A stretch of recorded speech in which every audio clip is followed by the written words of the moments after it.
What makes someone worthy of wearing a crown? Is it their strength, their appearance, or their royal bloodline? When God searched for Israel's next king, he looked past the tall, the handsome, and the powerful. Instead, his eyes fell upon a teenager in the fields, armed with nothing but a sling and an unshakable faith. This is the story of David, a boy anointed in secret, who killed a giant everyone else feared, who became the most wanted fugitive in the kingdom, yet refused to take revenge when he had the chance. A warrior who danced with wild abandon before God, a poet who wrote songs in caves while running for his life, a flawed man who committed terrible sins but never stopped returning to God's heart. His friendship would inspire loyalty beyond death. His victories would become legendary, and his failures would teach generations about true repentance. From the moment sacred oil touched his head in his father's house to the establishment of Jerusalem as God's chosen city, David's journey reveals a powerful truth. God doesn't choose the qualified, he qualifies the chosen. This is the epic saga of the shepherd king, whose legacy would echo into eternity. Samuel was deeply sad. He had anointed Saul as Israel's first king, but Saul had disobeyed God, and now God had rejected him. The old prophet spent his days mourning for Saul, unable to shake the weight of what had happened. But God had other plans, and he wasn't going to let Samuel stay stuck in grief forever. One day the Lord spoke to Samuel with a clear command. As recorded in 1 Samuel chapter 16 verse 1, God said, "How long will you mourn for Saul, since I have rejected him as king over Israel? Fill your horn with oil and be on your way. I am sending you to Jesse of Bethlehem. I have chosen one of his sons to be king." This wasn't a suggestion, it was a mission. God had already picked the next king, and Samuel needed to go anoint him. But Samuel had a problem. Fear gripped his heart as he thought about what could happen. In verse 2, Samuel replied to the Lord, "How can I go? If Saul hears about it, he will kill me." Saul was still the reigning king, paranoid and violent. If he discovered that Samuel was anointing someone else to replace him, the prophet's life would be in danger. It was a legitimate concern. Saul had already shown how unstable he could be. God understood Samuel's fear, but he also had a solution. The Lord told Samuel to take a heifer with him and say he had come to offer a sacrifice to the Lord. This would give Samuel a legitimate reason to be in Bethlehem, a cover for his true purpose.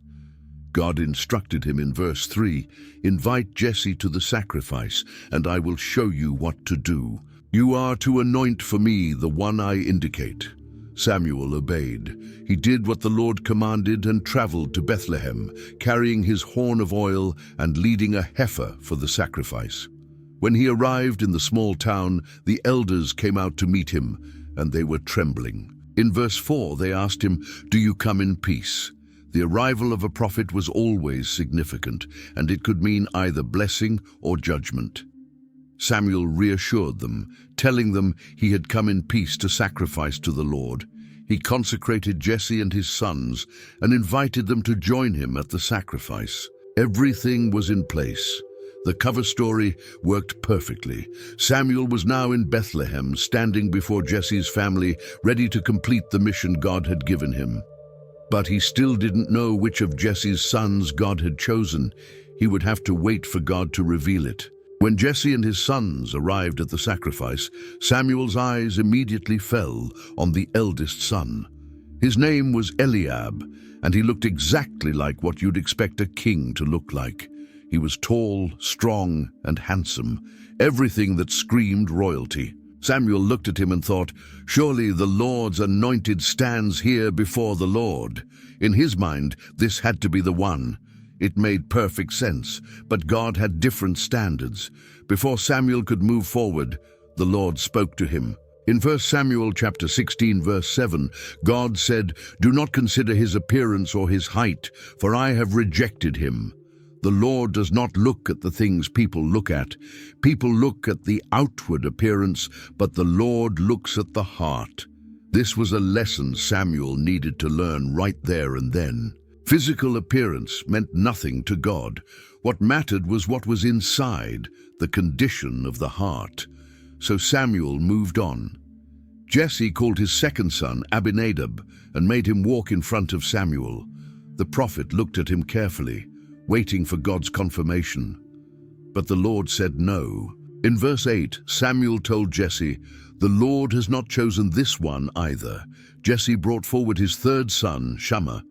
Again, Samuel examined him, searching for any sign that this was the chosen one. But once more, God's answer was clear. This wasn't the one. Verse 9 records that the Lord had not chosen Shammah either. One by one, Jesse made 7 of his sons pass before Samuel. Each time the prophet waited for God's signal. Each time he heard the same response, "Not this one." By the time the 7th son had been presented and rejected, Samuel must have been confused. God had clearly said one of Jesse's sons was chosen to be king, but none of these 7 were the right one. Samuel turned to Jesse with a direct question. In verse 11 he asked, "Are these all the sons you have?" It was a simple question, but it carried weight. If God said one of Jesse's sons was the chosen king and 7 had already been rejected, then there had to be another son somewhere. Jesse paused. Then he answered, "There is still the youngest, but he is tending the sheep." His response revealed something important. This youngest son wasn't even considered important enough to be called to such a significant event. He was out in the fields doing the work nobody else wanted to do. He was the forgotten one, the one nobody thought about when important visitors came to town. But Samuel wasn't satisfied. The mission wasn't complete. He told Jesse in verse 11, "Send for him. We will not sit down until he arrives." The sacrifice couldn't begin. The meal couldn't be served. Everything had to wait until this youngest son came in from the fields. Jesse sent someone to bring the boy in, and everyone waited.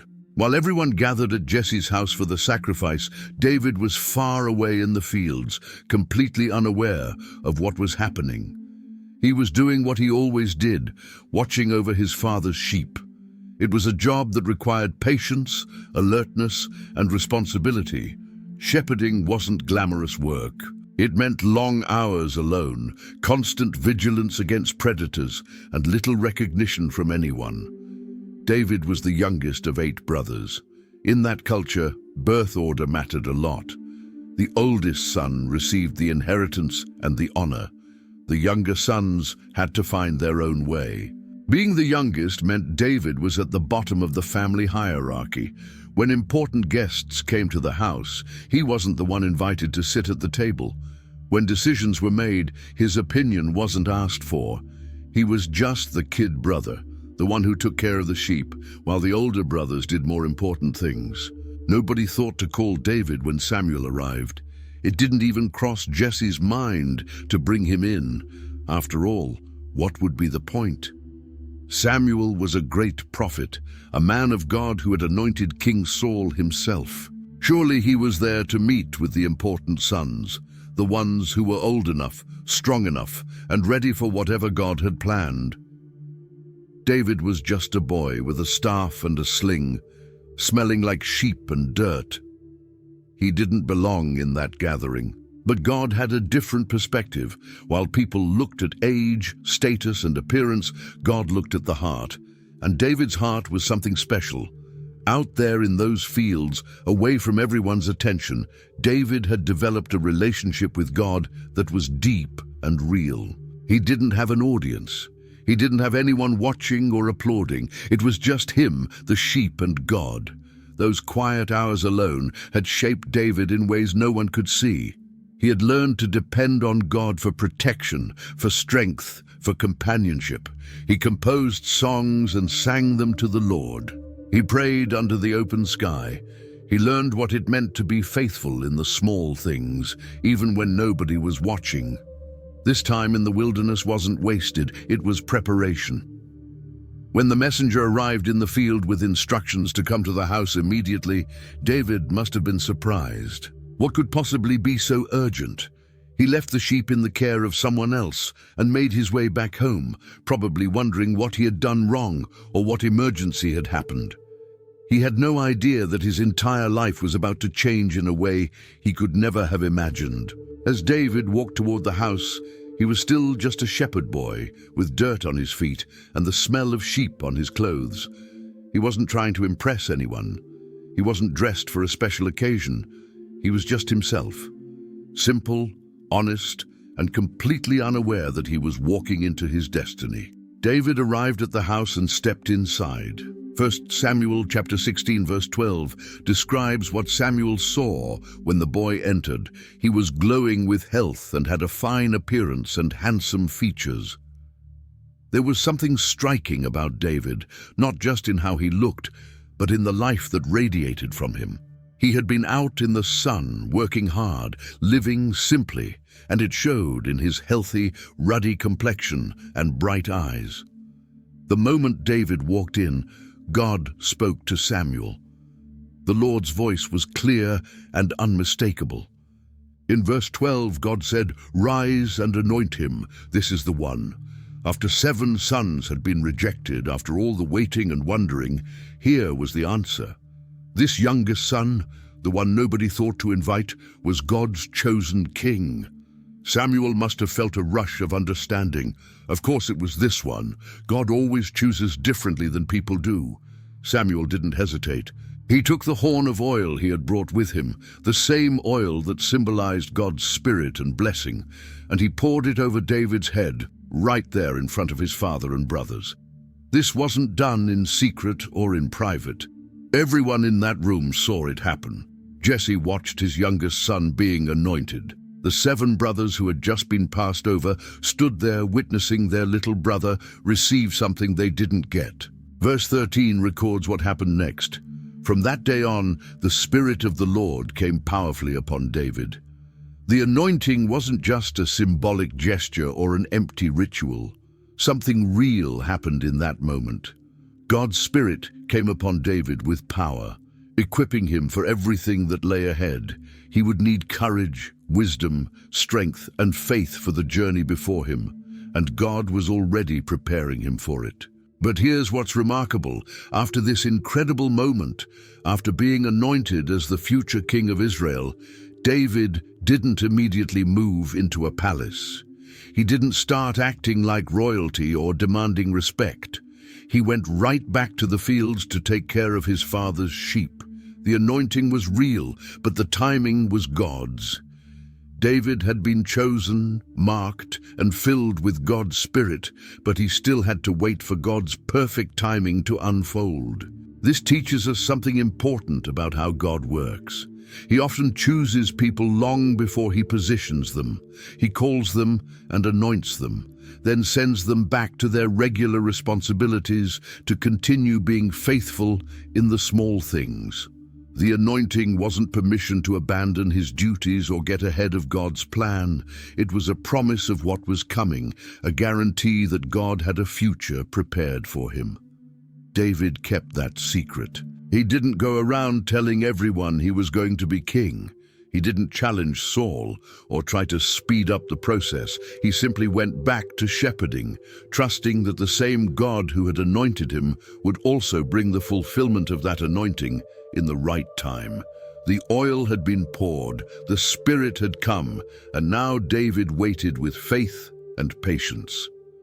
While David returned to his quiet life with the sheep, something terrible was happening to King Saul. 1 Samuel chapter 16 verse 14 tells us, "Now the Spirit of the Lord had departed from Saul, and an evil spirit from the Lord tormented him." This was the consequence of Saul's disobedience. God's Spirit, which had been with him when he was first anointed king, had left him. In its place came an evil spirit that tormented him, bringing fear, paranoia, and darkness to his mind. Saul's servants noticed the change in their king. They could see he was suffering, troubled by something they couldn't fully understand. They wanted to help him, so they came to him with a suggestion. In verse 15, they said to him, "See, an evil spirit from God is tormenting you. Let our Lord command his servants here to search for someone who can play the lyre. He will play when the evil spirit from God comes on you, and you will feel better." It was a practical solution. Music has always had the power to soothe troubled souls, to calm anxious minds, to bring peace where there is turmoil. Saul agreed to their suggestion. In verse 17, he told his servants, "Find someone who plays well and bring him to me." So the search began for a skilled musician who could bring relief to the tormented king. One of the servants spoke up. He had heard of someone who fit exactly what they were looking for. In verse 18, this servant said, "I have seen a son of Jesse of Bethlehem who knows how to play the lyre. He is a brave man and a warrior. He speaks well and is a fine-looking man, and the Lord is with him." This description is fascinating because it reveals that David was already known for more than just his musical ability. People recognized that he was brave, that he had wisdom beyond his years, and most importantly, that the Lord was with him. The servant didn't know it, but he was describing the future king of Israel. He saw David as a talented musician, not realizing that this young man carried an anointing that would one day lead the entire nation. But even at this point in his life, before any great public victories, David's character and God's presence on his life were already evident to those who paid attention. Saul wasted no time. He wanted relief from his torment, and if Jesse's son could provide it, he needed to come immediately. 1 Samuel chapter 16 verse 19 records what happened. Then Saul sent messengers to Jesse and said, "Send me your son David, who is with the sheep." It was a command from the king, not a request. Jesse had no choice but to comply. Jesse prepared gifts to send with his son. In verse 20 we read, "So Jesse took a donkey loaded with bread, a skin of wine, and a young goat, and sent them with his son David to Saul." These were appropriate gifts to present to a king, tokens of respect and honor. Jesse was making sure his son arrived at the palace properly, with offerings that showed their family's humility and gratitude for this opportunity. When David arrived at the palace and came before King Saul, something clicked immediately. Verse 21 tells us, David came to Saul and entered his service. Saul liked him very much, and David became one of his armor-bearers. This was a significant position. An armor-bearer was someone who stayed close to the king, carried his weapons, and stood ready to assist him in battle. It required trust, skill, and loyalty. Saul didn't just tolerate David, he actually liked him very much. But more importantly, David's music did exactly what everyone hoped it would do. Verse 23 describes the effect. Whenever the Spirit from God came on Saul, David would take up his lyre and play. Then relief would come to Saul, he would feel better, and the evil spirit would leave him. David's playing had power. It wasn't just entertainment or background noise. Something about his music brought genuine relief to the troubled king. Why did David's music have this effect? It wasn't just technical skill or talent. David played his harp as an act of worship to God. His songs came from a heart that knew the Lord intimately. When he played, he was bringing God's presence into the room, and darkness couldn't stand in that presence. The evil spirit tormenting Saul would flee when David's worship filled the space. Saul sent word back to Jesse. In verse 22, the king said, "Allow David to remain in my service, for I am pleased with him." This was high praise from a king. David had found favor in Saul's sight, and now he had a regular position in the royal court. The shepherd boy from Bethlehem was now serving in the palace of the king. But here's what makes this whole situation so remarkable. Saul had no idea who David really was. He didn't know that this young musician standing before him had been anointed as the next king of Israel. He didn't know that God's Spirit, which had left him, was now powerfully upon this teenager playing the harp. Saul looked at David and saw a helpful servant, a talented musician, someone who brought him comfort. He didn't see his replacement standing right in front of him. David's life now existed in two completely different worlds. Sometimes he was in the palace, serving King Saul as an armor-bearer and musician. Other times he was back in Bethlehem, tending his father's sheep in the quiet fields. 1 Samuel chapter 17 verse 15 captures this reality. But David went back and forth from Saul to tend his father's sheep at Bethlehem. His life became a rhythm of transitions, from the royal court to the pasture, from music in the palace to solitude with the flock. This back-and-forth existence was important for David's development. In the palace, he learned about leadership, politics, warfare, and the responsibilities of royalty. He watched how Saul ruled, how decisions were made, how the nation operated. He saw both the glory and the pressure of kingship. He learned what it meant to serve under authority, to be faithful in his duties, to bring peace through his music, even when the atmosphere was dark and heavy with spiritual oppression. But in the fields with the sheep, David maintained his connection to simplicity and to God. The palace could have easily gone to his head. He could have started thinking he was important, that he deserved special treatment, that he was above the humble work of shepherding. But instead, David faithfully returned to care for his father's flock.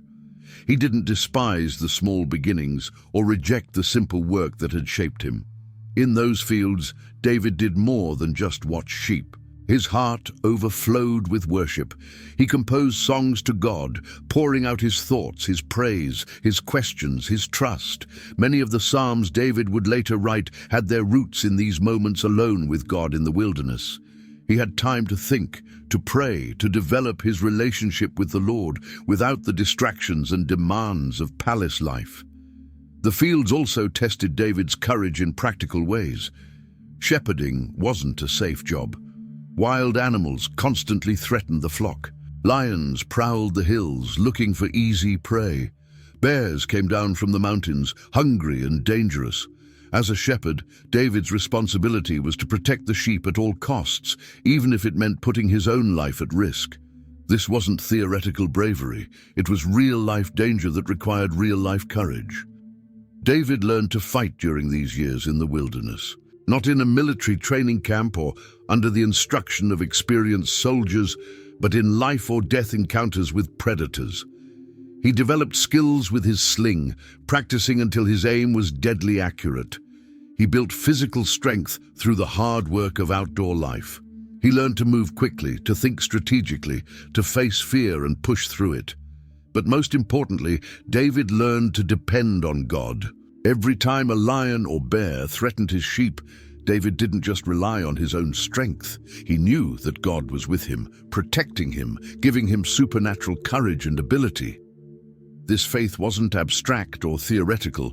It was proven in battle, tested in real danger, strengthened through actual victories. David was building a history with God, a track record of seeing God's faithfulness in impossible situations. Nobody in Israel knew what was happening in those fields. While David served in Saul's palace and tended his father's sheep, something powerful was being formed in secret. His courage wasn't theoretical. It was tested and proven in real battles that no one witnessed except God.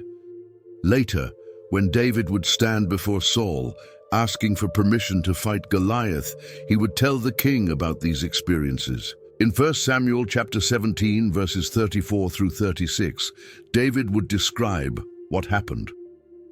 "Your servant has been keeping his father's sheep. When a lion or a bear came and carried off a sheep from the flock, I went after it, struck it, and rescued the sheep from its mouth. When it turned on me, I seized it by its hair, struck it, and killed it. Your servant has killed both the lion and the bear."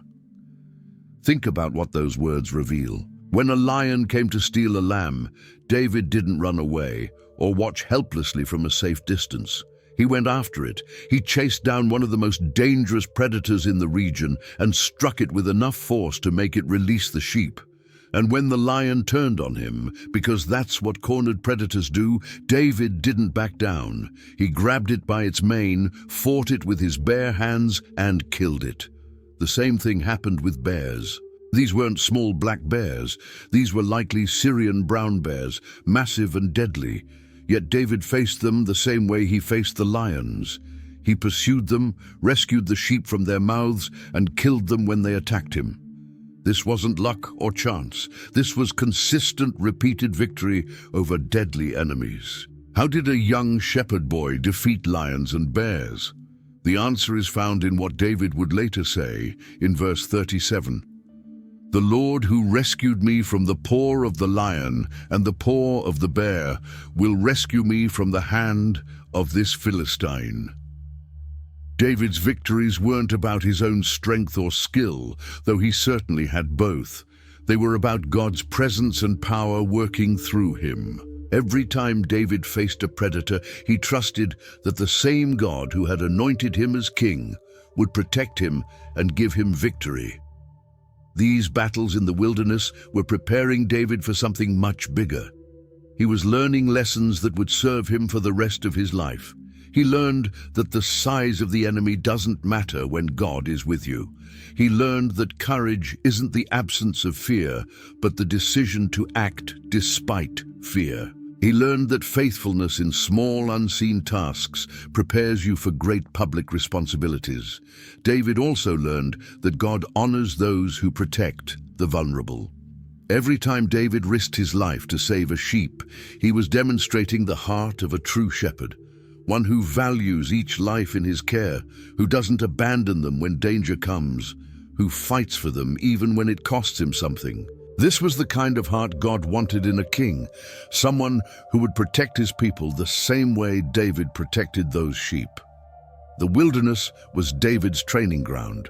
While Saul's soldiers trained with swords and spears in military camps, David was receiving a different kind of education. He was learning to hear God's voice in solitude, to worship in simplicity, to trust in impossible situations, and to fight battles that no one else would ever hear about. He was being shaped into a warrior whose greatest weapon wasn't his sling or his sword, but his faith in the living God.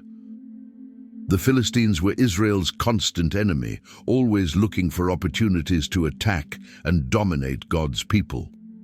This time, they gathered their forces for war in a way that signaled something serious was about to happen.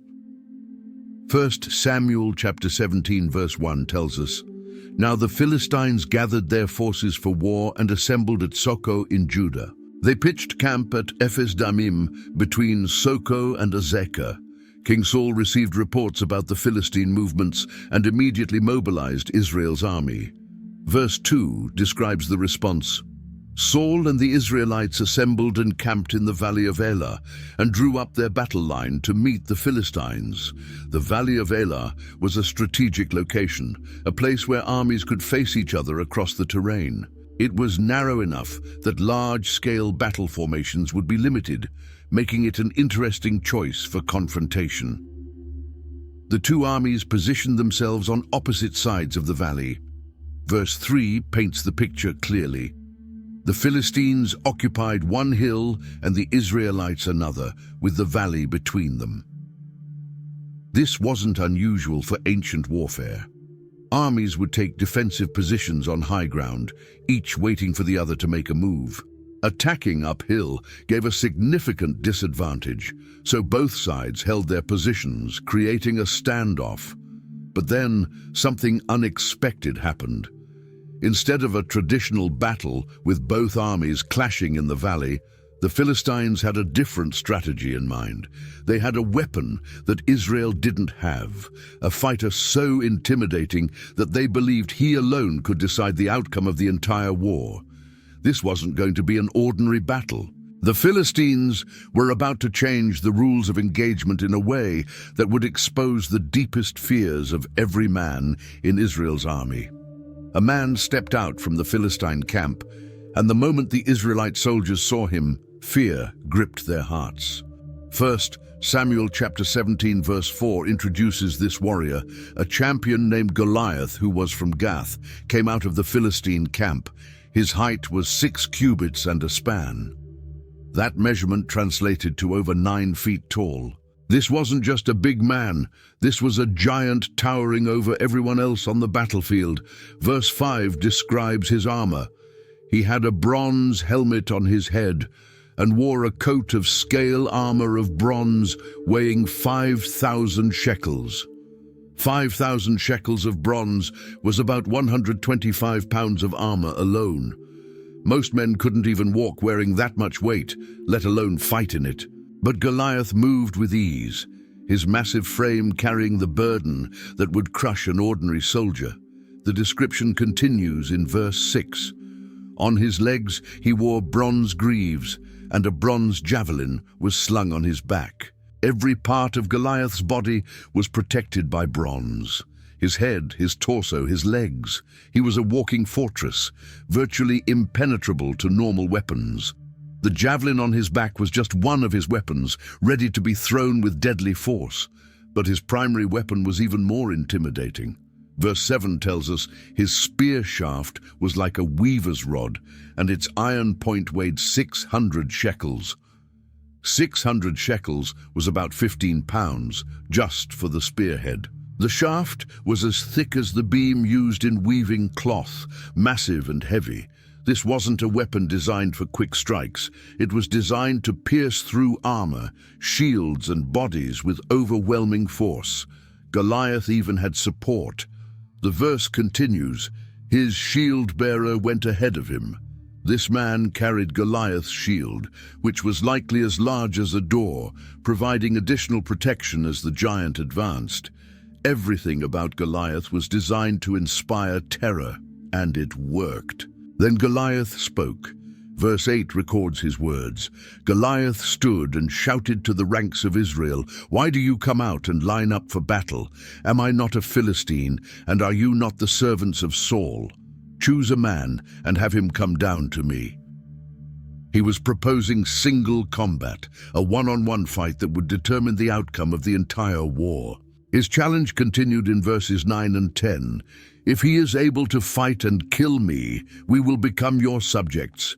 But if I overcome him and kill him, you will become our subjects and serve us. This day I defy the armies of Israel. Give me a man, and let us fight each other. This was the ultimate taunt. Goliath wasn't just challenging Israel's military strength, he was mocking their courage, their honor, and ultimately their God. For 40 days, this scene repeated itself. Verse 16 tells us, for 40 days, the Philistine came forward every morning and evening and took his stand. Twice a day, Goliath would step out, shout his challenge, mock Israel, and wait. And twice a day, not a single Israelite soldier stepped forward to face him. The fear was total and complete. Saul's army was paralyzed. These were trained soldiers, men who had fought in battles before, warriors who should have been brave and confident, but none of them were willing to face Goliath. They stood in their positions day after day, listening to the giant's insults, feeling the weight of shame, but too terrified to do anything about it. While the armies faced off in the valley of Elah, David was back in Bethlehem doing his regular work. 1 Samuel chapter 17 verse 15 reminds us of his routine. David went back and forth from Saul to tend his father's sheep at Bethlehem. He wasn't with the army. His 3 oldest brothers, Eliab, Abinadab, and Shammah, were there with Saul's forces, but David was too young to be enlisted as a soldier. Jesse was worried about his sons. He hadn't heard from them in a while, and with a military standoff happening, he wanted to know they were safe and had enough supplies. So he called David and gave him a mission. Verse 17 records Jesse's instructions. Take this ephah of roasted grain and these 10 loaves of bread for your brothers, and hurry to their camp. But Jesse had more for David to carry. Verse 18 continues, take along these 10 cheeses to the commander of their unit. See how your brothers are, and bring back some assurance from them. This wasn't just about delivering food. Jesse wanted proof that his sons were alive and well. He wanted David to check on them and return with news. Jesse added one more piece of information in verse 19. They are with Saul and all the men of Israel in the valley of Elah, fighting against the Philistines. So David knew exactly where he needed to go. His father was sending him straight to the battlefield. Early the next morning, David did exactly what his father asked. Verse 20 tells us, "Early in the morning, David left the flock in the care of a shepherd, loaded up and set out, as Jesse had directed. He was responsible and obedient, making sure the sheep were cared for before he left. He packed the grain, bread and cheese, and headed toward the valley of Elah." David's timing was perfect, though he didn't know it yet. Verse 20 continues, "He reached the camp as the army was going out to its battle positions, shouting the war cry. He arrived right as the soldiers were taking their positions for the day, the energy and tension high as they prepared for whatever might happen. David quickly found the supply keeper and left the provisions he had brought, then ran to the battle lines to find his brothers. Verse 22 says, "He greeted them." It was a simple family reunion in the middle of a war zone. David was just checking in, making sure they were okay, planning to get the assurance his father wanted, and then head back home. He had no idea this routine errand was about to turn into the most important moment of his young life. Then it happened. Verse 23 describes the scene. As he was talking with them, Goliath, the Philistine champion from Gath, stepped out from his lines and shouted his usual defiance, and David heard it. For 40 days, Goliath had been making this challenge. But this was the first time David heard it. This was the first time someone who actually believed in God's power was standing there, listening to the giant's mockery. The moment Goliath appeared and started shouting, the Israelite soldiers reacted exactly as they had every other day. 1 Samuel chapter 17 verse 24 tells us, "Whenever the Israelites saw the man, they all fled from him in great fear." This was the routine. The giant showed up, the soldiers ran, and nothing changed. Fear controlled everything. But David didn't run. He stood there, watching and listening. He turned to the men standing near him and asked a question. Verse 26 records what he said. "What will be done for the man who kills this Philistine and removes this disgrace from Israel?" It was a practical question, but it revealed something important. David was already thinking about fighting Goliath, already considering what it would take to remove this shame from God's people. The soldiers answered his question. They told him what Saul had promised. Verse 25 gives us the details. "The king will give great wealth to the man who kills him. He will also give him his daughter in marriage and will exempt his family from taxes in Israel." These were significant rewards. Saul was desperate enough to offer his own daughter and massive financial benefits to anyone brave enough to face the giant. But David asked another question, and this one revealed what was really on his heart. The end of verse 26 records his words, "Who is this uncircumcised Philistine that he should defy the armies of the living God?" This question was completely different from what everyone else was thinking. The soldiers saw an unbeatable giant. David saw an enemy of God who had no right to mock the people of the covenant. The difference was crucial. Every other Israelite was measuring Goliath by human standards, his size, his strength, his armor, his weapons. By those standards, he was terrifying and unbeatable. But David measured Goliath by a different standard, his relationship with God. Goliath was uncircumcised, meaning he had no covenant with the Lord. He was defying the armies of the living God, which meant he was picking a fight with the creator of the universe. From that perspective, Goliath's size meant nothing.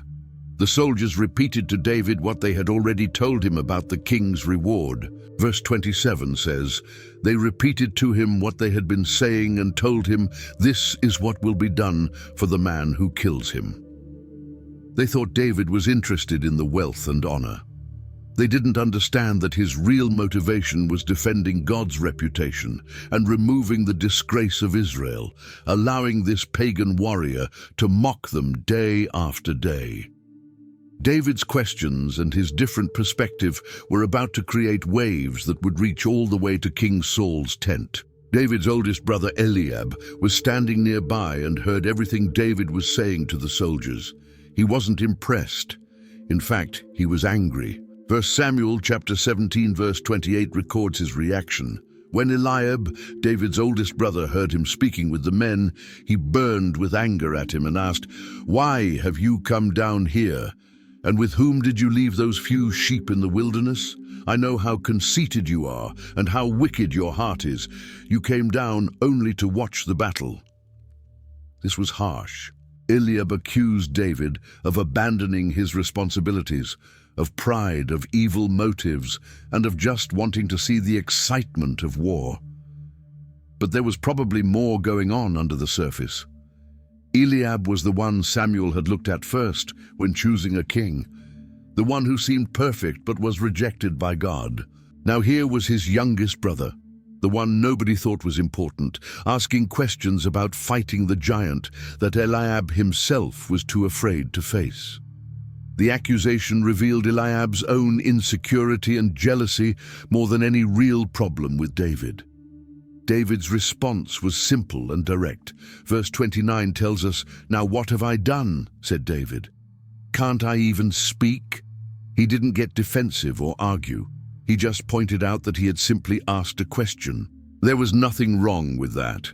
Then verse 30 says, "He then turned away to someone else and brought up the same matter, and the men answered him as before." David wasn't going to let his brother's anger stop him from finding out what he needed to know. Word about David's questions spread through the camp. Someone told King Saul that there was a young man asking about fighting Goliath, and Saul sent for him. When David came before the king, he didn't waste time. Verse 32 records his declaration, "Let no one lose heart on account of this Philistine. Your servant will go and fight him." Saul looked at David and saw exactly what everyone else saw. A young man, inexperienced, not trained as a warrior. His response in verse 33 was immediate. "You are not able to go out against this Philistine and fight him. You are only a young man, and he has been a warrior from his youth." In Saul's mind, this was ridiculous. David was just a kid. Goliath was a professional soldier who had been fighting since he was young. The mismatch was too great. But David had an answer ready, and it wasn't based on military training or combat experience. Verses 34 and 35 record what he told Saul. "Your servant has been keeping his father's sheep. When a lion or a bear came and carried off a sheep from the flock, I went after it, struck it, and rescued the sheep from its mouth.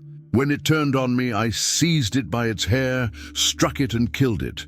David was telling the king about the battles nobody had witnessed, the victories nobody knew about except God. He continued in verse 36, "Your servant has killed both the lion and the bear.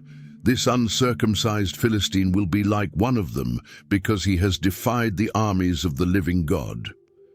In David's mind, Goliath was just another predator threatening what God cared about. And just like the lion and the bear, he would fall. Then David said something that revealed the source of his confidence. Verse 37 records his words, "The Lord who rescued me from the paw of the lion and the paw of the bear will rescue me from the hand of this Philistine." David wasn't trusting in his own strength. He was trusting in the same God who had protected him in the wilderness. He had a history with God, a track record of seeing God's faithfulness in impossible situations. Saul looked at David and finally gave his permission. The end of verse 37 says, "Saul said to David, 'Go, and the Lord be with you.'" It wasn't exactly a vote of confidence, but it was permission. Saul had no other options. No one else was willing to fight. So he might as well let this shepherd boy try, even if it seemed hopeless. Saul wanted to give David every advantage possible. If this young man was going to face Goliath, he should at least have proper protection. 1 Samuel chapter 17, verse 38 tells us what happened next. Then Saul dressed David in his own tunic. He put a coat of armor on him and a bronze helmet on his head. This was the king's personal armor, the best equipment available in all of Israel. Saul was significantly taller than most men. The Bible had earlier described him as head and shoulders above everyone else, so his armor was made for a large man. He placed it on David, probably hoping that royal armor would somehow give this shepherd boy a fighting chance against the giant. David tried to walk in the armor. Verse 39 describes what happened. David fastened on his sword over the tunic and tried walking around because he was not used to them. The armor was heavy, restrictive, and completely unfamiliar. David had never trained in armor. He had never fought wearing layers of bronze and leather. His victories over the lion and bear had come through speed, skill, and trust in God, not through heavy equipment. David realized this wasn't going to work. He needed to be himself, to fight in the way God had trained him, not to pretend to be a soldier he wasn't. The end of verse 39 records his decision. "I cannot go in these," he said to Saul, "because I am not used to them." So he took them off. This was a crucial moment. David could have felt pressured to wear the armor because the king gave it to him. He could have worried about what people would think if he faced Goliath without proper protection. But David knew his own strengths and limitations. He knew how God had equipped him, and it wasn't with heavy armor and a soldier's sword. It was with the simple tools of a shepherd and complete dependence on God. Verse 40 tells us what David chose instead. Then he took his staff in his hand, chose 5 smooth stones from the stream, put them in the pouch of his shepherd's bag, and with his sling in his hand, approached the Philistine. This was the equipment of a shepherd boy, nothing more. A wooden staff, 5 stones from the creek, and a leather sling. To everyone watching, it must have looked like suicide. But David knew what he was doing. He had spent countless hours with that sling, practicing until his aim was perfect. He knew how to choose the right stones, smooth ones that would fly straight and true. He knew how to generate the speed and force needed to make a sling a deadly weapon. This was the tool God had placed in his hands, and he trusted it completely. The contrast couldn't have been more stark. Goliath would come with bronze armor, iron weapons, and a shield bearer. David would come with stones and a sling. One trusted in military might. The other trusted in the living God. Goliath saw David approaching and couldn't believe what he was seeing. 1 Samuel chapter 17 verse 41 tells us, "Meanwhile the Philistine, with his shield bearer in front of him, kept coming closer to David. The giant moved forward, expecting to meet a warrior. Instead, he saw a teenager with a stick. Verse 42 describes Goliath's reaction. He looked David over and saw that he was little more than a boy, glowing with health and handsome, and he despised him. The giant was insulted. This was beneath him. Israel had sent a child to fight their greatest warrior, and Goliath took it as a personal insult and a sign of disrespect. Goliath's anger came out in his words. Verse 43 records what he said, "Am I a dog that you come at me with sticks?" He was mocking David, mocking Israel, treating the whole situation as a joke. Then he added, "And the Philistine cursed David by his gods." Goliath called on his pagan deities to witness his anger and presumably to help him destroy this boy. The giant's threats became more specific and graphic. Verse 44 tells us what he said, "Come here, and I'll give your flesh to the birds and the wild animals." This was psychological warfare, meant to terrify David and make him turn back. Goliath wanted David to understand exactly what was about to happen: total destruction, his body left unburied as food for scavengers. But David didn't flinch. Instead, he responded with words that would echo through history. Verses 45 through 47 record his answer. David said to the Philistine, "You come against me with sword and spear and javelin, but I come against you in the name of the Lord Almighty, the God of the armies of Israel, whom you have defied. This day the Lord will deliver you into my hands, and I'll strike you down and cut off your head. This very day I will give the carcasses of the Philistine army to the birds and the wild animals, and the whole world will know that there is a God in Israel. All those gathered here will know that it is not by sword or spear that the Lord saves. For the battle is the Lord's, and he will give all of you into our hands." These words were a declaration of faith. David acknowledged what everyone could see. Goliath had superior weapons, but David had something better. He had the name of the Lord Almighty, the God who commanded the armies of heaven and earth. Goliath had defied that God, and now he would face the consequences. David's prophecy was specific. He would strike Goliath down and cut off his head. The Philistine army would be defeated, their bodies left for the birds and animals, just as Goliath had threatened to do to David. But the purpose went beyond military victory. The whole world would know there is a God in Israel. Everyone watching would learn that the Lord doesn't need swords or spears to save his people. The battle belonged to God, and he would give the victory. Goliath started moving toward David, ready to end this quickly. 1 Samuel chapter 17 verse 48 tells us, "As the Philistine moved closer to attack him, David ran quickly toward the battle line to meet him."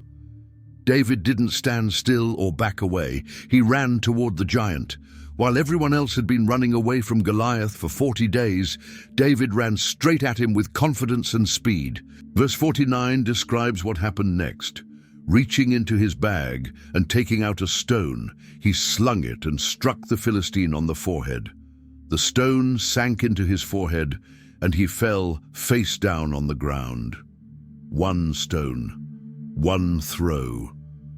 The stone hit exactly where David aimed it, the one spot on Goliath's body that wasn't protected by armor. It struck with such force that it sank into his skull, and the giant who had terrorized Israel for 40 days fell forward, crashing to the ground. The narrator emphasizes an important point at the end of verse 49. So David triumphed over the Philistine with a sling and a stone. Without a sword in his hand, he struck down the Philistine and killed him. David had no traditional weapons. He didn't need them. God gave him victory with the simple tools of a shepherd, but David wasn't finished. Verse 50 tells us, David ran and stood over him. He took hold of the Philistine's sword and drew it from the sheath. After he killed him, he cut off his head with the sword. David used Goliath's own weapon to complete what he had prophesied. The giant's sword, which had been meant to destroy Israel's champion, instead became the instrument of Goliath's final defeat. The impact on the battlefield was immediate and total. Verse 51 describes what happened. When the Philistines saw that their hero was dead, they turned and ran. Their entire strategy had been built on Goliath's invincibility. With him dead, their confidence shattered instantly. The army that had been so bold for 40 days now fled in panic and terror. The men of Israel and Judah finally had their moment. Verse 52 tells us, Then the men of Israel and Judah surged forward with a shout and pursued the Philistines to the entrance of Gath and to the gates of Ekron. Their dead were strewn along the Shaaraim road to Gath and Ekron. The chase was long and devastating. The Israelite army, which had been paralyzed by fear for weeks, now pursued their enemies with fierce determination, and the Philistines paid a terrible price for their arrogance. After the pursuit, the Israelites returned to plunder the Philistine camp. Verse 53 says, When the Israelites returned from chasing the Philistines, they plundered their camp. Everything the Philistines had brought, weapons, supplies, treasure, now belonged to Israel. It was total victory. David took Goliath's weapons as his own. Verse 54 records, David took the Philistine's head and brought it to Jerusalem, but he put the Philistine's weapons in his own tent. The head was proof of victory, a trophy that demonstrated what God had done through a shepherd boy who trusted him. The weapons would become David's, a reminder of the day God gave him victory over impossible odds. After David's victory over Goliath, the army returned home in triumph. The battle had been won, the Philistines defeated, and Israel was celebrating. But something happened on the way back that would change everything for David. 1 Samuel chapter 18 verse 6 tells us, when the men were returning home after David had killed the Philistine, the women came out from all the towns of Israel to meet King Saul with singing and dancing, with joyful songs, and with timbrels and lyres. This was normal for ancient Israel. When the army won a great victory, women would come out to celebrate, making music and dancing in the streets. It was a spontaneous expression of joy and relief. But the content of their song created a problem. Verse 7 records what they sang. Saul has slain his thousands, and David his tens of thousands. It was a simple comparison, the kind of poetic exaggeration common in celebration songs. But the implications were devastating for Saul. The women were crediting David with greater victories than the king himself. In their joy, they had created a song that elevated David above Saul, making the young hero sound more impressive than the reigning monarch. Saul heard the song, and it cut him deeply. Verse 8 describes his reaction. Saul was very angry. This refrain displeased him greatly. They have credited David with tens of thousands, he thought, but me with only thousands. What more can he get but the kingdom? Saul immediately saw this as a threat to his throne.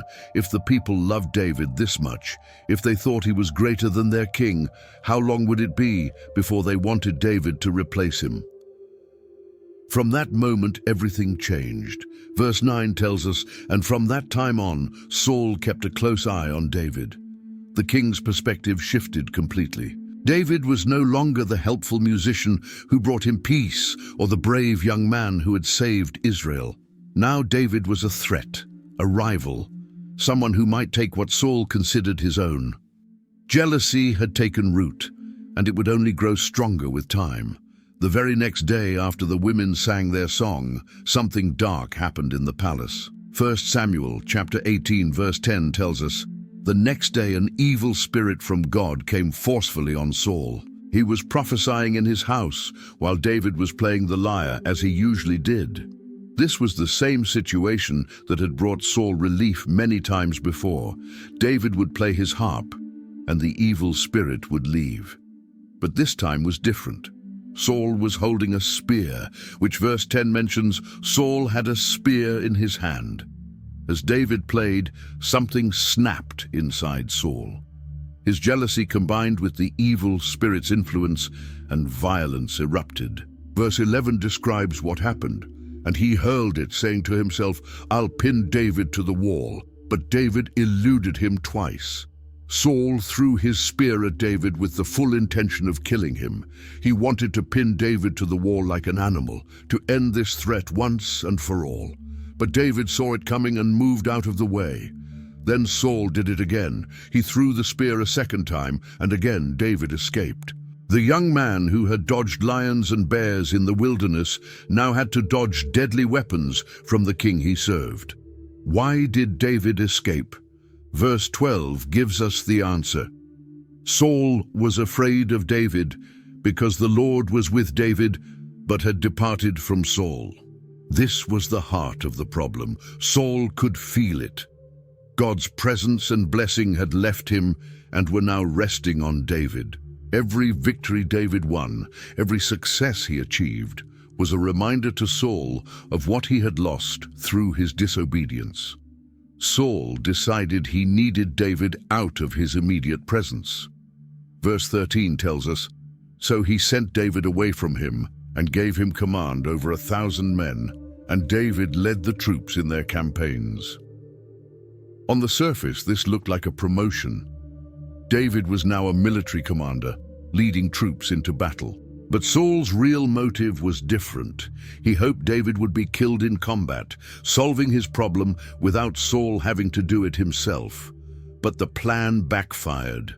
Verse 14 says, in everything he did, he had great success because the Lord was with him. David didn't die in battle. Instead, he won every campaign. He became an even better military leader than he had been a musician or a giant slayer. Every mission succeeded. Every battle was won. The more successful David became, the more afraid Saul grew. Verse 15 states, "When Saul saw how successful he was afraid of him." Success that should have made the king proud of his commander instead filled him with dread. But David's success had another effect on the nation. Verse 16 tells us, "But all Israel and Judah loved David, because he led them in their campaigns." The people's affection for David grew stronger with every victory, which only deepened Saul's fear and jealousy. Saul had promised that whoever killed Goliath would marry his daughter, but he hadn't followed through on that promise immediately. Now he decided to use his daughters as bait in a trap to destroy David. 1 Samuel chapter 18 verse 17 records Saul's offer.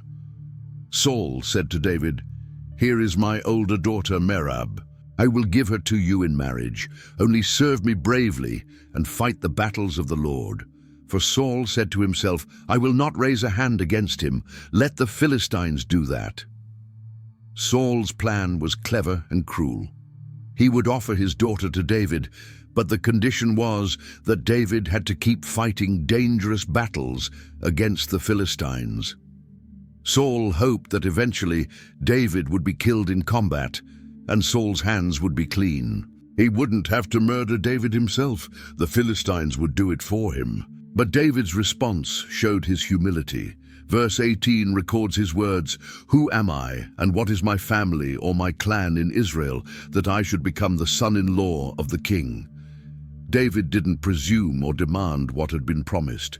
He saw himself as unworthy of such an honor. When the time came for Merab to be given to David, Saul broke his promise. Verse 19 tells us, "So when the time came for Merab, Saul's daughter, to be given to David, she was given in marriage to Adriel of Meholah." Saul had another daughter named Michal, and she genuinely loved David. Verse 20 says, "Now Saul's daughter Michal was in love with David, and when they told Saul about it, he was pleased." Saul saw this as another opportunity. If Michal loved David, he could use her as bait for an even more dangerous trap. Saul sent servants to speak to David privately, encouraging him to become the king's son-in-law, but David gave the same humble response. Verse 23 records what he said. "Do you think it is a small matter to become the king's son-in-law? I'm only a poor man and little known." David didn't have the wealth typically required for a bride price, especially for a princess. When the servants reported back to Saul, the king saw his chance. Verse 25 tells us, Saul replied, "Say to David, the king wants no other price for the bride than 100 Philistine foreskins to take revenge on his enemies." Saul's plan was to have David fall by the hands of the Philistines. This was a brutal and dangerous task. Saul was asking David to kill 100 Philistine warriors and bring back proof. He was confident David would die attempting it. But David accepted the challenge. He was delighted at the prospect of becoming the king's son-in-law. Verse 26 says, "When the attendants told David these things, he was pleased to become the king's son-in-law. So before the allotted time elapsed, David took his men with him and went out and killed 200 Philistines and brought back their foreskins." David didn't just meet Saul's requirement, he doubled it. He killed 200 Philistines, not 100. He brought back proof, and the numbers were verified. Now Saul had no choice. Verse 27 tells us they counted out the full number to the king so that David might become the king's son-in-law. Then Saul gave him his daughter Michal in marriage. The plan had completely backfired. Instead of David dying, he had won an even greater victory. Instead of being eliminated, he was now part of the royal family. Verse 28 describes Saul's realization. When Saul realized that the Lord was with David and that his daughter Michal loved David, Saul became still more afraid of him, and he remained his enemy the rest of his days. While Saul's hatred for David grew, something beautiful was happening between David and Saul's son Jonathan. 1 Samuel chapter 18 verse 1 describes the beginning of their friendship.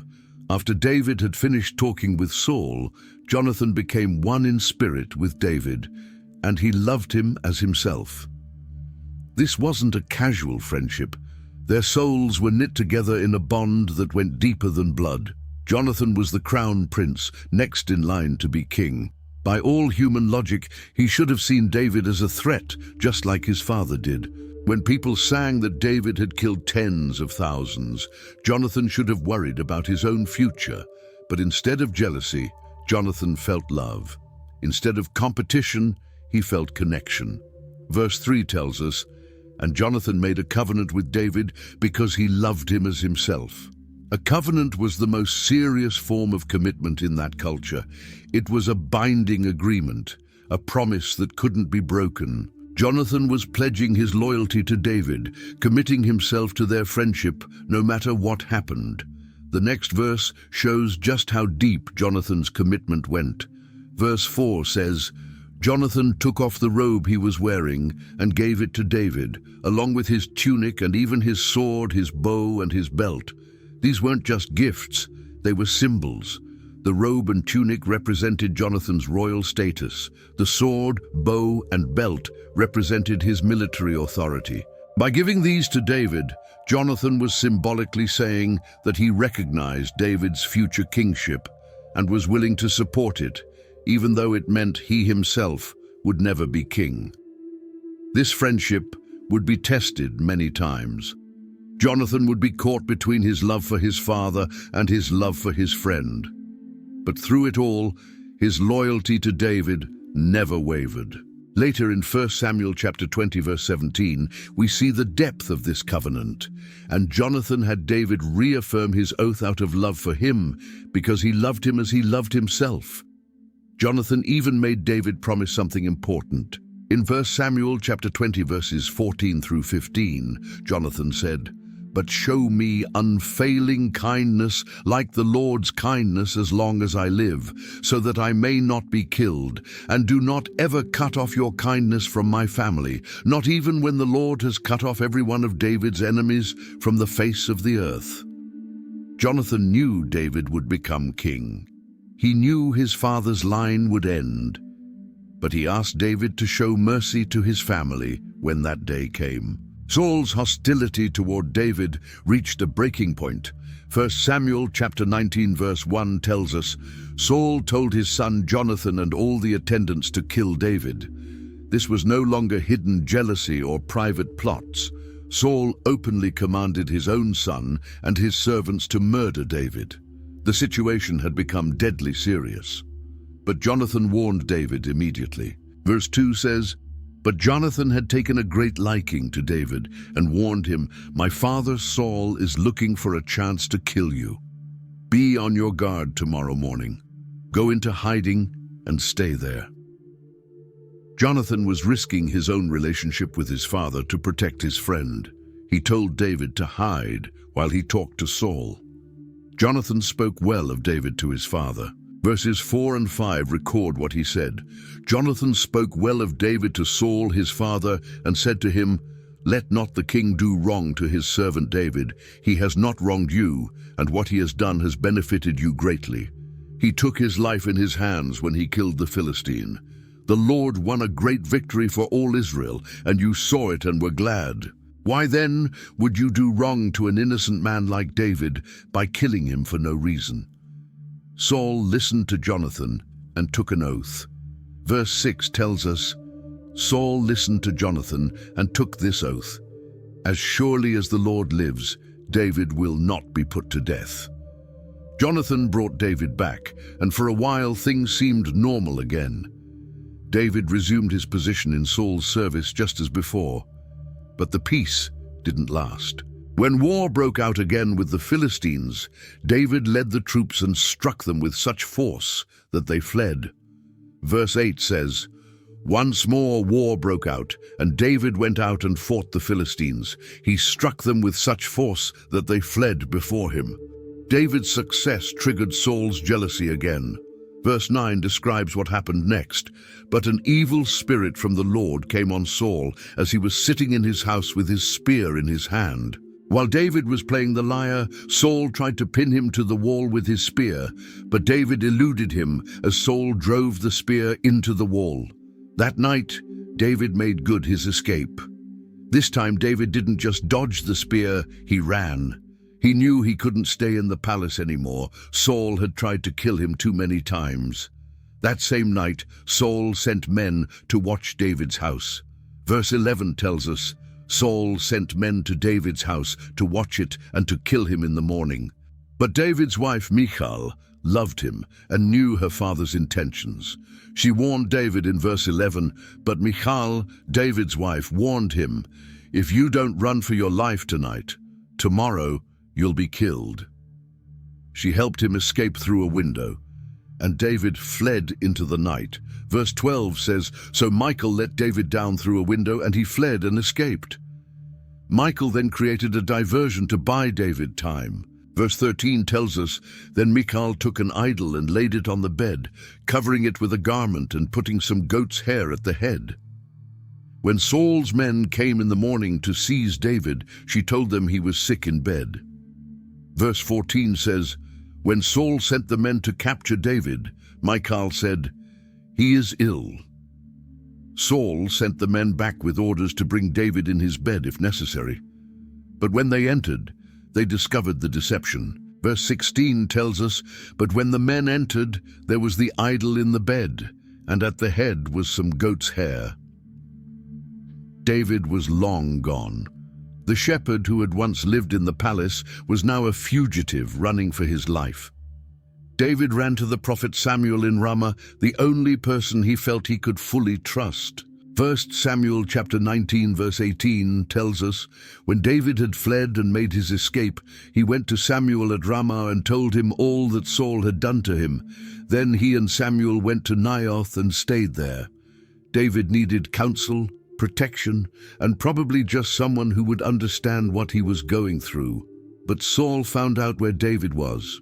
Verse 19 says, word came to Saul, David is in Naioth at Ramah. Saul sent men to capture him, but something supernatural happened. When they arrived and saw Samuel leading a group of prophets who were prophesying, the Spirit of God came on Saul's men, and they also began prophesying. Saul sent more men, and the same thing happened. He sent a third group, and they prophesied too. Finally, Saul went himself. Verse 23 tells us, but the Spirit of God came even on him, and he walked along prophesying until he came to Naioth. God himself was protecting David, making it impossible for Saul to capture him even when he tried personally. David couldn't stay in one place. He had to keep moving. He went to Nob, where the priest Ahimelech served. 1 Samuel chapter 21 verse 1 says, David went to Nob, to Ahimelech the priest. Ahimelech trembled when he met him and asked, "Why are you alone? Why is no one with you?" David was supposed to be a commander with troops, yet here he was, alone and looking desperate. David lied to the priest, telling him he was on a secret mission for the king. He asked for bread, and Ahimelech gave him the consecrated bread, the holy bread from the tabernacle. Then David asked for a weapon. Verse 8 records his request. David asked Ahimelech, "Don't you have a spear or a sword here? I haven't brought my sword or any other weapon because the king's mission was urgent." Ahimelech had something remarkable. Verse 9 tells us, the priest replied, "The sword of Goliath the Philistine, whom you killed in the valley of Elah, is here. It is wrapped in a cloth behind the ephod. If you want it, take it. There is no sword here but that one." David said, "There is none like it. Give it to me." David took the very sword he had used to cut off Goliath's head. It was fitting that the weapon of his greatest public victory would now accompany him in his darkest hour. David even fled to Gath, Goliath's hometown, seeking refuge among the Philistines. But the servants of Achish, king of Gath, recognized him. Verse 11 records their words. Isn't this David, the king of the land? Isn't he the one they sing about in their dances? Saul has slain his thousands and David his tens of thousands. David realized he was in serious danger. To escape, he pretended to be insane. Verse 13 says, so he pretended to be insane in their presence, and while he was in their hands, he acted like a madman, making marks on the doors of the gate and letting saliva run down his beard. The act worked. Achish wanted nothing to do with a madman. David escaped to the cave of Adullam. 1 Samuel chapter 22 verse 1 tells us, David left Gath and escaped to the cave of Adullam. When his brothers and his father's household heard about it, they went down to him there. His family joined him, concerned for his safety, but David wasn't alone for long. Verse 2 says, all those who were in distress or in debt or discontented gathered around him, and he became their commander. About 400 men were with him, people who were struggling, who had been rejected by society, who had nowhere else to turn. They came to David. The rejected shepherd became the leader of rejected men, and together they formed a loyal band that would stand with him through the darkest years ahead. Saul's paranoia reached a terrible climax.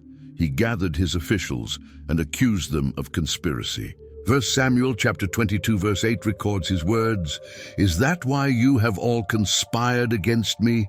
No one tells me when my son makes a covenant with the son of Jesse. None of you is concerned about me or tells me that my son has incited my servant to lie in wait for me, as he does today. One man spoke up, Doeg the Edomite, Saul's chief shepherd.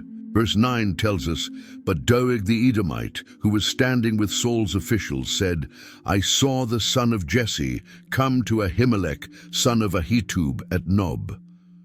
Doeg had been there when David visited the priest. He told Saul everything, how Ahimelech had inquired of the Lord for David, given him provisions, and provided him with Goliath's sword. Saul immediately sent for Ahimelech and all the priests. When they arrived, Saul accused them of conspiracy. Verse 13 records his charges. Saul said to him, why have you conspired against me, you and the son of Jesse, giving him bread and a sword and inquiring of God for him, so that he has rebelled against me and lies in wait for me, as he does today? Ahimelech defended himself. Verses 14 and 15 record his response.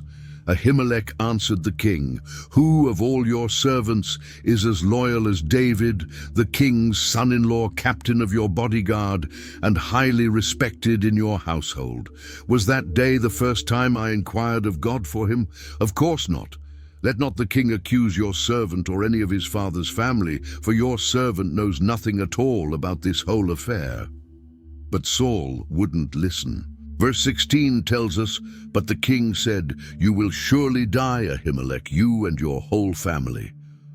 Then Saul gave a horrifying command to his guards. Verse 17 records it. Then the king ordered the guards at his side, turn and kill the priests of the Lord, because they too have sided with David. They knew he was fleeing, yet they did not tell me. But the king's officials were not willing to raise a hand to strike the priests of the Lord. Saul's own guards refused. They wouldn't kill God's priests, so Saul turned to Doeg. Verse 18 says, the king then ordered Doeg, you turn and strike down the priests. So Doeg the Edomite turned and struck them down. That day he killed 85 men who wore the linen ephod. Doeg murdered 85 priests of God in cold blood, but the massacre didn't stop there. Verse 19 tells us he also put to the sword Nob, the town of the priests, with its men and women, its children and infants, and its oxen, donkeys and sheep. Doeg went to Nob and killed everyone, men, women, children, babies, even the animals. It was complete genocide of the priestly city, all because they had unknowingly helped David. One priest escaped. Verse 20 says, but one son of Ahimelech, son of Ahitub, named Abiathar, escaped and fled to join David. When Abiathar told David what had happened, David felt the weight of responsibility. Verse 22 records his response. Then David said to Abiathar, "That day when Doeg the Edomite was there, I knew he would be sure to tell Saul, 'I am responsible for the death of your whole family.'" David's life became a constant cycle of running and hiding. 1 Samuel chapter 23 verse 14 tells us, David stayed in the wilderness strongholds and in the hills of the desert of Ziph. Day after day, Saul searched for him, but God did not give David into his hands. Every single day, Saul hunted for David, but God protected him, keeping him one step ahead of the king's pursuit. At one point, the Ziphites betrayed David's location to Saul. Verse 19 records their message. The Ziphites went up to Saul at Gibeah and said, "Is not David hiding among us in the strongholds at Horesh, on the hill of Hakilah, south of Jeshimon?" They were giving Saul detailed information about where to find David. Saul was grateful and told them to get more precise information. But before he could capture David, urgent news arrived. Verse 27 tells us, a messenger came to Saul saying, "Come quickly, the Philistines are raiding the land." Saul had to break off his pursuit to deal with the Philistine threat. Verse 28 says, "Then Saul broke off his pursuit of David and went to meet the Philistines. That is why they call this place Selah Hamalekoth, which means the rock of escape." Later, David would describe his situation to Saul in powerful words. 1 Samuel chapter 26 verse 20 records what he said, "Now do not let my blood fall to the ground, far from the presence of the Lord. The king of Israel has come out to look for a flea, as one hunts a partridge in the mountains." David compared himself to a small, insignificant bird being hunted through the mountains by a powerful king. It was an image of desperation and disproportion. A king with his entire army chasing one man through the wilderness. During his years as a fugitive, David had two remarkable opportunities to kill Saul and end his persecution. The first happened at En-Gedi. 1 Samuel chapter 24 verse 1 tells us, after Saul returned from pursuing the Philistines, he was told, "David is in the desert of En-Gedi." So Saul took 3,000 able young men from all Israel and set out to look for David and his men near the crags of the wild goats. Saul needed to relieve himself and entered a cave alone. What he didn't know was that David and his men were hiding deep in that same cave. Verse 3 says, "He came to the sheep pens along the way. A cave was there, and Saul went in to relieve himself. David and his men were far back in the cave." David's men immediately saw this as divine intervention. Verse 4 records their whispered encouragement. The men said, "This is the day the Lord spoke of when he said to you, 'I will give your enemy into your hands for you to deal with as you wish.'" They believed God had delivered Saul into David's hands. This was the perfect chance. Saul was alone, vulnerable, and completely unaware of their presence. But David didn't kill Saul. Instead, he crept forward quietly and cut off a corner of Saul's robe. Even this small act bothered David. Verse 5 tells us, afterward David was conscience-stricken for having cut off a corner of his robe. He felt guilty just for damaging the king's clothing. When Saul left the cave, David followed him outside. Verses 8 and 9 record what happened. Then David went out of the cave and called out to Saul, "My lord the king." When Saul looked behind him, David bowed down and prostrated himself with his face to the ground. He said to Saul, "Why do you listen when men say, 'David is bent on harming you'?" David showed the piece of robe as proof that he could have killed Saul, but chose not to. David explained his reasoning in verse 10. "This day you have seen with your own eyes how the Lord delivered you into my hands in the cave. Some urged me to kill you, but I spared you. I said, 'I will not lay my hand on my Lord, because he is the Lord's anointed.'" Now David's respect for God's anointing was greater than his desire for revenge or self-preservation. The second opportunity came later. 1 Samuel chapter 26 verse 7 tells us, "So David and Abishai went to the army by night, and there was Saul, lying asleep inside the camp with his spear stuck in the ground near his head. Abner and the soldiers were lying around him. David and his nephew Abishai had walked right into Saul's camp while everyone slept. Abishai saw the opportunity and begged David. Verse 8 records his words, "Today God has delivered your enemy into your hands. Now let me pin him to the ground with one thrust of the spear. I won't strike him twice." Abishai was ready to kill Saul immediately, but David refused.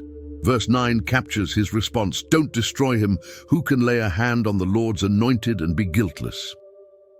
Even though Saul had tried to kill David repeatedly, David would not kill God's anointed king. Instead, David took Saul's spear and water jug. Verse 12 tells us, "So David took the spear and water jug near Saul's head, and they left. No one saw or knew about it, nor did anyone wake up. They were all sleeping, because the Lord had put them into a deep sleep." David eventually grew weary of constantly running from Saul. 1 Samuel chapter 27 verse 1 tells us, "But David thought to himself, 'One of these days I will be destroyed by the hand of Saul. The best thing I can do is to escape to the land of the Philistines. Then Saul will give up searching for me anywhere in Israel, and I will slip out of his hand.' So David made a bold decision. He took his 600 men and crossed over to Achish, king of Gath. This time, Achish welcomed him. Verse 5 records David's request. "Then David said to Achish, 'If I have found favor in your eyes, let a place be assigned to me in one of the country towns, that I may live there. Why should your servant live in the royal city with you?' Achish gave him the town of Ziklag, and David lived there for 16 months. Later, the Philistines gathered their forces to fight against Israel, and Achish expected David to join them.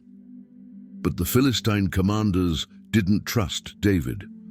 1 Samuel chapter 29 verse 4 tells us, "But the Philistine commanders were angry with Achish and said, 'Send the man back, that he may return to the place you assigned him. He must not go with us into battle, or he will turn against us during the fighting.' David and his men headed back to Ziklag, but what they found there devastated them completely. 1 Samuel chapter 30 verse 1 describes the scene. David and his men reached Ziklag on the third day. Now the Amalekites had raided the Negev and Ziklag. They had attacked Ziklag and burned it, and had taken captive the women and everyone else in it, both young and old. They killed none of them, but carried them off as they went on their way. Everything was gone. Verse 3 says, "When David and his men reached Ziklag, they found it destroyed by fire, and their wives and sons and daughters taken captive." David's two wives, Ahinoam and Abigail, were among the captives. The entire town had been burned to the ground, and everyone they loved had been kidnapped. The grief was overwhelming. Verse 4 tells us, "So David and his men wept aloud until they had no strength left to weep." But then the situation got even worse for David. Verse 6 says, "David was greatly distressed because the men were talking of stoning him. Each one was bitter in spirit because of his sons and daughters." This was David's lowest moment. His family was captured, his city burned, and his own men wanted to kill him. But the verse continues with something crucial. "But David found strength in the Lord his God." When everything collapsed, David turned to God. David inquired of the Lord and received permission to pursue the raiders. Verses 8 and 9 record, "Shall I pursue this raiding party? Will I overtake them?" "Pursue them," he answered. "You will certainly overtake them and succeed in the rescue." David and the 600 men with him came to the Besor Valley. Verse 17 tells us, David fought them from dusk until the evening of the next day, and none of them got away, except 400 young men who rode off on camels and fled.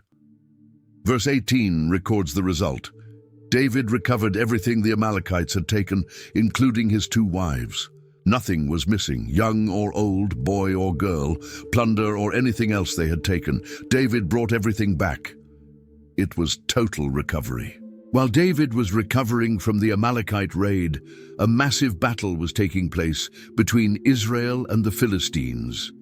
1 Samuel chapter 31 verse 1 tells us, "Now the Philistines fought against Israel. The Israelites fled before them, and many fell dead on Mount Gilboa." The battle went badly for Israel from the start. The Philistines focused their attack on Saul and his sons. Verse 2 says, "The Philistines were in hot pursuit of Saul and his sons, and they killed his sons Jonathan, Abinadab, and Malchishua." David's closest friend Jonathan died in battle alongside his brothers. The royal line was being destroyed on the battlefield. Then the Philistines concentrated on Saul himself. Verse 3 tells us, "The fighting grew fierce around Saul, and when the archers overtook him, they wounded him critically." Though Saul was severely injured by Philistine arrows, unable to continue fighting, knowing he was about to be captured, Saul made a desperate decision. Verse 4 records his final moments. Saul said to his armor-bearer, "Draw your sword and run me through, or these uncircumcised fellows will come and run me through and abuse me." But his armor-bearer was terrified and would not do it. So Saul took his own sword and fell on it. The armor-bearer saw what Saul had done and followed his example. In one day, Israel lost its king, the crown prince, 2 other royal sons, and countless soldiers. The news took time to reach David. 2 Samuel chapter 1 verse 2 tells us, "On the 3rd day, a man arrived from Saul's camp with his clothes torn and dust on his head. When he came to David, he fell to the ground to pay him honor. The messenger came with the posture of grief and respect. David asked him where he came from. The man replied in verse 3, "I have escaped from the Israelite camp." David immediately wanted to know what happened. Verse 4 records the answer. "What happened?" David asked. "Tell me." "The men fled from the battle," he said. "Many of them fell and died, and Saul and his son Jonathan are dead." David's response was immediate and deep. Verse 11 tells us, "Then David and all the men with him took hold of their clothes and tore them. They mourned and wept and fasted till evening for Saul and his son Jonathan, and for the army of the Lord and for the nation of Israel, because they had fallen by the sword." David didn't celebrate Saul's death. Instead, he mourned deeply. He composed a lament for Saul and Jonathan. Verse 26 captures David's heart for Jonathan. "I grieve for you, Jonathan, my brother. You were very dear to me. Your love for me was wonderful, more wonderful than that of women." David had lost his closest friend and his greatest enemy on the same day. After mourning for Saul and Jonathan, David sought God's direction for his next step. 2 Samuel chapter 2 verse 1 tells us, "In the course of time, David inquired of the Lord. 'Shall I go up to one of the towns of Judah?' he asked. The Lord said, 'Go up.' David asked, 'Where shall I go?' 'To Hebron,' the Lord answered. David obeyed. Verse 2 says, "So David went up there with his 2 wives, Ahinoam of Jezreel and Abigail, the widow of Nabal of Carmel. David also took the men who were with him, each with his family, and they settled in Hebron and its towns." Then something significant happened. Verse 4 tells us, "Then the men of Judah came to Hebron, and there they anointed David king over the tribe of Judah." This was David's second anointing. He had been anointed privately by Samuel as a boy, and now he was anointed publicly as king over his own tribe.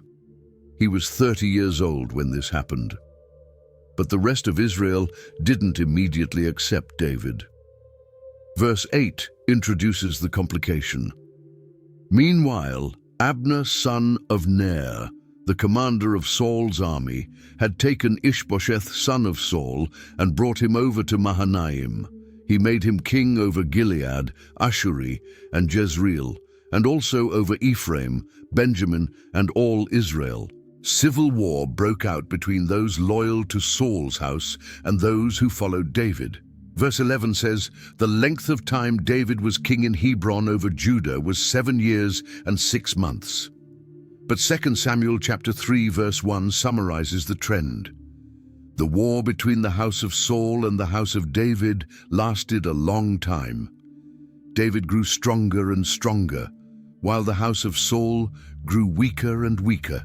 Eventually, both Abner and Ishbosheth were killed, not by David's hand, but by others seeking their own gain. When Ishbosheth died, all the tribes recognized it was time to unite under David. 2 Samuel chapter 5 verse 1 records what happened. All the tribes of Israel came to David at Hebron and said, "We are your own flesh and blood. In the past, while Saul was king over us, you were the one who led Israel on their military campaigns. And the Lord said to you, 'You will shepherd my people Israel, and you will become their ruler.'" The elders came to make a covenant with David. Verse 3 tells us, "When all the elders of Israel had come to King David at Hebron, the king made a covenant with them at Hebron before the Lord, and they anointed David king over Israel." This was David's third anointing. Verses 4 and 5 give us the complete picture. David was 30 years old when he became king, and he reigned 40 years. In Hebron he reigned over Judah 7 years and 6 months, and in Jerusalem he reigned over all Israel and Judah 33 years. The shepherd boy, anointed in secret, had finally become the king of all Israel. David was now king of a united Israel, but he needed a capital city that would belong to all 12 tribes. Jerusalem was perfect. It sat between the northern and southern tribes and was still controlled by the Jebusites. 2 Samuel chapter 5 verse 6 tells us, "The king and his men marched to Jerusalem to attack the Jebusites who lived there. The Jebusites said to David, 'You will not get in here. Even the blind and the lame can ward you off.' They thought, 'David cannot get in here.' The Jebusites were so confident in their city's defenses that they mocked David. But verse 7 says, "Nevertheless, David captured the fortress of Zion, which is the city of David." The city became David's headquarters. Verse 9 tells us, "David then took up residence in the fortress and called it the city of David. He built up the area around it, from the terraces inward." David's power and influence grew. Verse 10 explains why. "And he became more and more powerful, because the Lord God Almighty was with him." International recognition came quickly. Verse 11 tells us, "Now Hiram king of Tyre sent envoys to David, along with cedar logs and carpenters and stonemasons, and they built a palace for David." Albeit David understood what was happening. Verse 12 records his realization. "Then David knew that the Lord had established him as king over Israel and had exalted his kingdom for the sake of his people Israel." David recognized that his kingship wasn't about personal glory. God had made him king for the benefit of God's people. With his kingdom secure, David turned his attention to bringing the Ark of God to Jerusalem. 2 Samuel chapter 6 verse 1 tells us, "David again brought together all the able young men of Israel, 30,000. This was a massive gathering, showing how important this moment was. Verse 2 describes the mission. "He and all his men went to Baalah in Judah to bring up from there the Ark of God, which is called by the name of the Lord Almighty, who is enthroned between the cherubim on the Ark." The Ark represented God's presence, and David wanted it at the center of Israel's national life. They placed the Ark on a new cart and began the journey. Verse 5 says, "David and all Israel were celebrating with all their might before the Lord, with castanets, harps, lyres, timbrels, sistrums, and cymbals." This was pure joy, uninhibited worship. But something went wrong. Verse 6 tells us, "When they came to the threshing floor of Nakon, Uzzah reached out and took hold of the Ark of God, because the oxen stumbled. The Lord's anger burned against Uzzah because of his irreverent act. Therefore God struck him down, and he died there beside the Ark of God." David was angry and afraid. He stopped the procession and left the ark at the house of Obed-Edom for 3 months. Verse 11 says, "The ark of the Lord remained in the house of Obed-Edom the Gittite for 3 months, and the Lord blessed him and his entire household." When David heard how God blessed Obed-Edom's house, he decided to try again. This time, he did it properly. Verse 13 says, "When those who were carrying the ark of the Lord had taken 6 steps, he sacrificed a bull and a fattened calf. They moved slowly, offering sacrifices, showing proper reverence. David's joy was complete and unrestrained. Verse 14 tells us, wearing a linen ephod, David was dancing before the Lord with all his might, while he and all Israel were bringing up the ark of the Lord with shouts and the sound of trumpets. David didn't act like a dignified king. He danced with abandon. But his wife Michal despised his enthusiasm. Verse 16 says, "As the ark of the Lord was entering the city of David, Michal, daughter of Saul, watched from a window. And when she saw King David leaping and dancing before the Lord, she despised him in her heart. When David came home, Michal confronted him with sarcasm." Verse 20 records her words, "How the king of Israel has distinguished himself today, going around half naked in full view of the slave girls of his servants, as any vulgar fellow would." David's response showed where his priorities lay. Verse 21 says, "David said to Michal, 'It was before the Lord, who chose me rather than your father or anyone from his house when he appointed me ruler over the Lord's people Israel. I will celebrate before the Lord. I will become even more undignified than this, and I will be humiliated in my own eyes." David refused to be ashamed of his worship.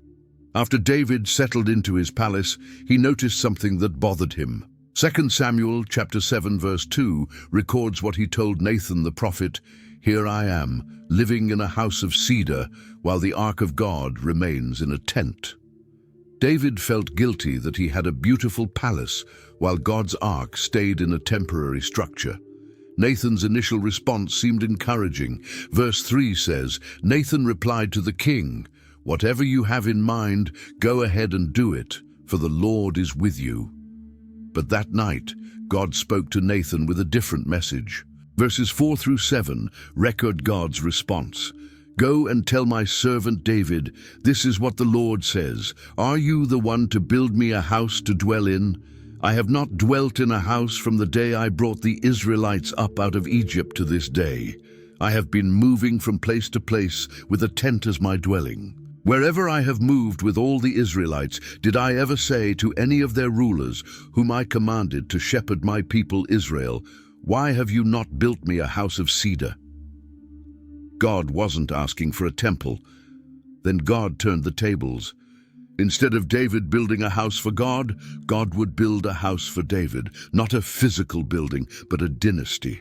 Verses 11 and 12 contain God's promise. "The Lord declares to you that the Lord himself will establish a house for you. When your days are over and you rest with your ancestors, I will raise up your offspring to succeed you, your own flesh and blood, and I will establish his kingdom." The promise continued in verse 13. "He is the one who will build a house for my name, and I will establish the throne of his kingdom forever." Verse 16 seals this eternal covenant. "Your house and your kingdom will endure forever before me. Your throne will be established forever." This wasn't just about Solomon. This was a promise that reached into eternity, ultimately fulfilled in Jesus Christ, the Son of David, who would reign forever. David's response was pure humility and worship. Verse 18 tells us, "Then King David went in and sat before the Lord." Verses 18 and 19 record his prayer, "Who am I, sovereign Lord, and what is my family, that you have brought me this far? And as if this were not enough in your sight, sovereign Lord, you have also spoken about the future of the house of your servant. And this decree, sovereign Lord, is for a mere human." David was speechless before God's grace. A shepherd boy who had spent years running for his life was now being promised an eternal dynasty. What made David a man after God's own heart, as 1 Samuel chapter 13 verse 14 described him? It wasn't that David was perfect. He would later commit serious sins. It wasn't that he never made mistakes. His life was full of them. What set David apart was the consistent orientation of his heart toward God in every circumstance. In the fields as a shepherd, David worshipped. The Psalms reveal a man who saw God in creation, who talked to God in solitude, who composed songs of praise when no one was listening. Psalm 23 captures this. The Lord is my shepherd, I lack nothing. He makes me lie down in green pastures. He leads me beside quiet waters. He refreshes my soul. When facing Goliath, David's confidence wasn't in his own ability, but in God's power. He told the giant, "You come against me with sword and spear and javelin, but I come against me in the name of the Lord Almighty." His trust was complete and public. During his fugitive years, when everything fell apart at Ziklag, David found strength in the Lord his God. He didn't turn bitter or blame God for his suffering. He turned to God for help, and God answered. When given 2 opportunities to kill Saul, David refused because he is the Lord's anointed. David's respect for God's authority was greater than his desire for revenge. When bringing the ark to Jerusalem, David danced before the Lord with all his might, not caring what anyone thought. His worship was uninhibited and passionate, focused entirely on honoring God. When God promised him an eternal dynasty, David's response was humble amazement. "Who am I, sovereign Lord, and what is my family, that you have brought me this far?" He never took God's blessings for granted. Throughout his life, David wrote psalms that exposed his heart completely before God. He wrote songs of praise. "I will exalt you, my God the King. I will praise your name forever and ever," from Psalm 145. He wrote songs of confession. "Have mercy on me, O God, according to your unfailing love. According to your great compassion, blot out my transgressions," from Psalm 51. He wrote songs of trust. "Even though I walk through the darkest valley, I will fear no evil, for you are with me," from Psalm 23. David's heart beat in rhythm with God's heart. He loved what God loved. He hated what God hated. He trusted God in impossible situations. He worshipped God in good times and bad. He repented quickly when he sinned. He never stopped returning to God, never stopped seeking God's face, never stopped pouring out his heart in honest communication with his Creator. That was the heart of a man after God's own heart, a heart that, despite all its flaws and failures, consistently turned toward God in worship, trust, and passionate devotion.